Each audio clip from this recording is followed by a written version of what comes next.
Book audio में स्वागत करता हूं मैं आपका दोस्त ब्रजेश और अजीश नायर का उपन्यास फकीरा मैं आपके लिए लेकर आया हूं। और पिछले अंक में हमने जाना कि गुड्डी यानी कुसुम अभी भी नाराज थी और उसकी नाराजगी को दूर करने की कोशिश में लगा हुआ था और मुस्कान के घर उसको बुलाया था। चलिए बढ़ते हैं कहानी में आगे की ओर। मुस्कान के जाने के बाद भी हम दोनों चुप रहे। मैं उसे देखता रहा और वो नजरें झुकाकर खड़ी रही। मैं कैसे अपनी बात कहूं समझ नहीं आ रहा था। बड़ी हिचकिचाहट हो रही थी।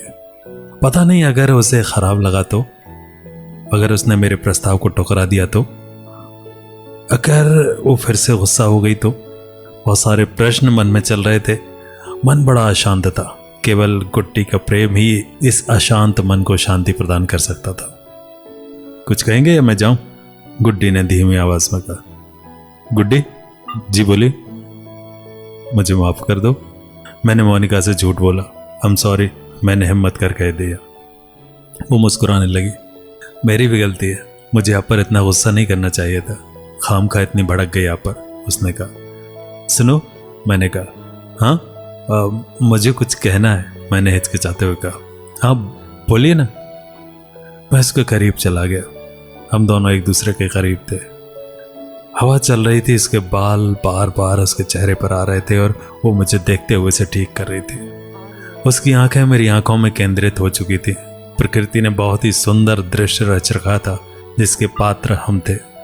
आकाश में असंख्य तारे हमें घूर रहे थे और चंद्रमा की शीतल किरणें और भी मनोहारी प्रतीत हो रही थी। मैंने उसके एकदम करीब जाकर उसके दोनों हाथों को पकड़ लिया। वो सिर झुकाकर इस तरह खड़ी थी जिसे मानो से पता हो मैं उससे क्या कहने आया हूं। गुड्डी, मैंने धीमी आवाज में कहा। हाँ। वो इस तरह बोली जैसे वो होश में ही ना हो।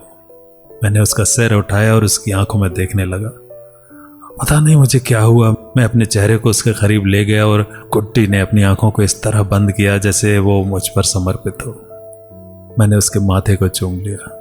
कुछ देर तक आंखें बंद कर वो मेरे पास खड़ी रही और फिर अचानक घूम कर जाने लगी। मैंने उसकी कलाई पकड़ ली।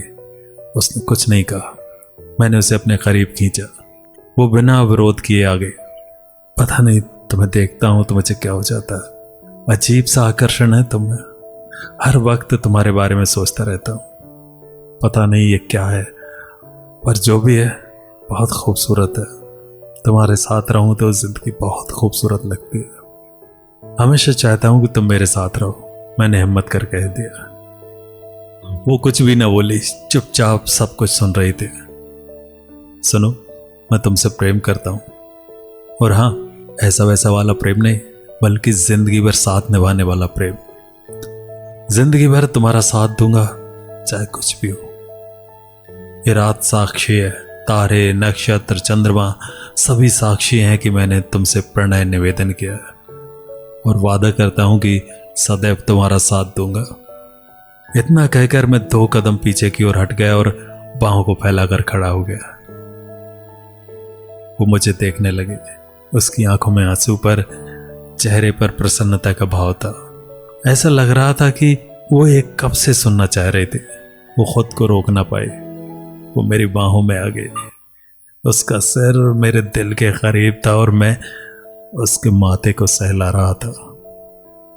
बहुत देर से कहा आपने, मैं बचपन से अपने आप को आपके प्रति समर्पित कर चुकी हूं, वो रोते हुए बोली। मैं मुस्कुराकर सब सुन रहा था। अब मैं आपको कहीं नहीं जाने दूंगी। खबरदार अगर उस मोनिका से बात किए तो आपको हासिल करना चाहती। तब तक मुस्कान आ चुकी थी। वो भी सब सुन रही थी। उसकी आंखों में भी आंसू थे। ऐसा लग रहा था कि ये सबको पता था कि गुड्डी बचपन से मुझसे प्यार करती थी।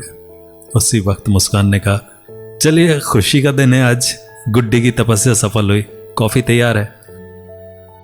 अगले दिन सुबह में जल्दी उठ गया। खुशी के कारण मुझे रात भर नींद नहीं आई। घर में अम्मा और रिया ये देखकर ताज्जुब में थे कि मैं जल्दी कैसे उठ गया। अक्सर मैं देर से उठता था और इस तरह जल्दी उठना उनके लिए अजीब था। मैं जब भी बेचैन रहता मुझे रात भर नींद नहीं आती थी और मैं जल्दी उठ जाता था।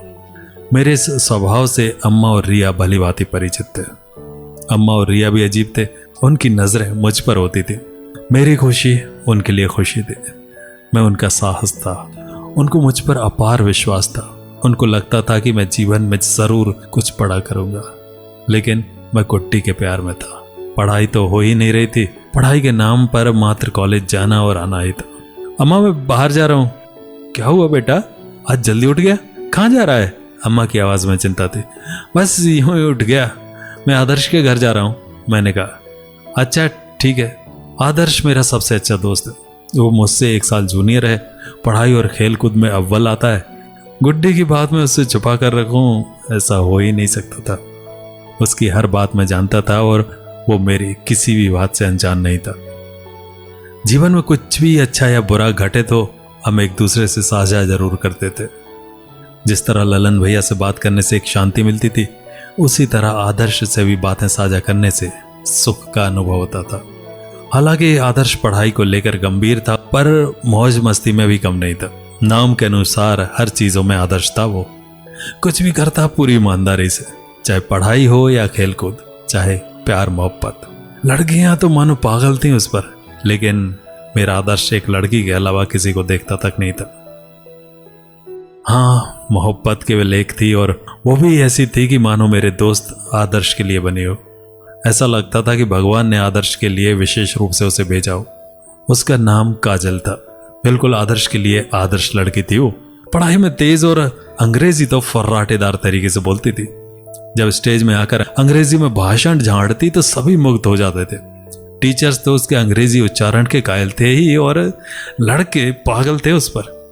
जब वो घर से निकलती तो उसके पीछे लड़कों की लाइन लगी होती, पर वो एकदम परेशान नहीं होते, बिना विचलित हुए अपना काम करती रहती थी।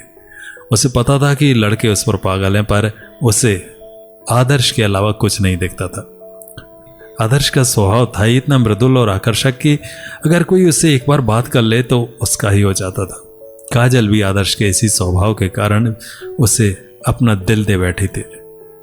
वास्तव में प्रेम है ही कुछ ऐसा कि अगर कोई भा जाए और मन में बैठ जाए तो संसार के सबसे मनमोहक इंसान भी उसके आगे तुच्छ लगता है। मैं आदर्श के घर पहुंचा और सीधे उसके कमरे में घुस गया। उसके घर में मेरे लिए कोई रोक टोक नहीं था। घर वाले भी हमारी दोस्ती से परिचित थे। मैं उसके कमरे में घुसा तो वो कुछ पढ़ रहा था। और बेटा बताओ क्या हाल चाल है, मैंने उसकी पीठ पर मारते हुए कहा। वो मुझे देख चौंका, क्योंकि मैं उसके घर सुबह सुबह नहीं जाता था, और जब भी जाता था तो परेशानी लेकर जाता। बोल वे इमोशन की दुकान, अब क्या बात तुझे परेशान करने लग गई? आदर्श ने बिंदास अंदाज में कहा। अब मैं चुप था। मेरे चेहरे का रंग उड़ गया था। आदर्श था ही ऐसा, मुझे अच्छी तरह पहचानता था। उसे पता है कि मैं सुबह तभी जल्दी उठता हूं जब मुझे नींद ठीक से नहीं आती। उसे पता चल गया था कि मैं परेशान हूं। अरे कुछ नहीं, मैंने उत्तर दिया। चल ललन भैया की दुकान पर, वहीं बताना सब कुछ, आदर्श ने कहा। ललन भैया की दुकान पर आखिर किस तरह से अपनी बात आदर्श को बता पाया और ललन भैया का क्या रिएक्शन था, जानेंगे अगले अंक में। नमस्कार।